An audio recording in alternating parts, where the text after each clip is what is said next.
individuals that were responsible, bring them to justice or kill them on foreign fields, and but not go to war against a whole country. That didn't make any sense. That, you know, a lot of the reasoning there. So I'm definitely wasn't happy with Bush going into Iraq and Afghanistan. So the way I would explain it is this, you know, I said the 1960s crowd, they've grown up and they've become exactly what they hated. You know, I call them modern day Puritans. They have to control everything, and everything and everyone around them. So if you go back and look at the Puritans, you know, they were a group that you know, wanted to control what people thought, the way people dressed, the way people acted, things that they did. You know, want to control the economy. So that's what I'm trying to show, is that a centralized government is basically, it's all about control. It's about here's what we want to do, here's how people need to get on board with what we're doing, and there really is no you can't discuss or disagree with their positions. Versus a limited government, which says here's the role of government, here's a few things that it's supposed to do, leave everything else up to the state or the local level, leave that up to the people to do. And instead of trying to control everything, you're never going to be able to control everything.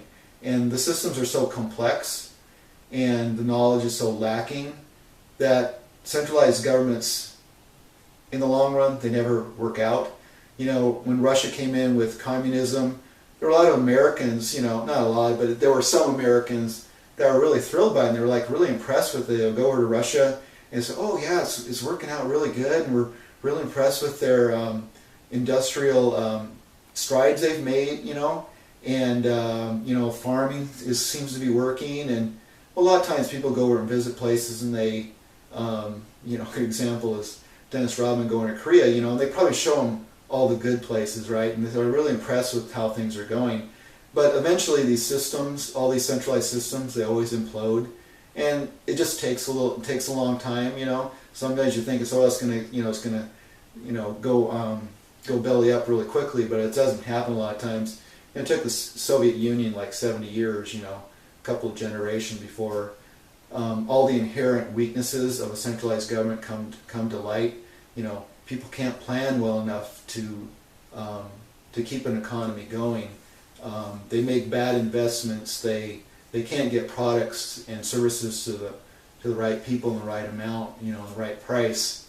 And so that's what I want to try to show. Is I want you to do some studying on history and look at, you know, how centralized governments work, what their history has been, what's the result. Look at, you know, what are the concepts of limited government, and don't just, you know, throw out there, well, you know, conservatives just want no government at all. We're not for anarchy at all. Conservatives like a strong police force. They like a strong military. They like a strong court system.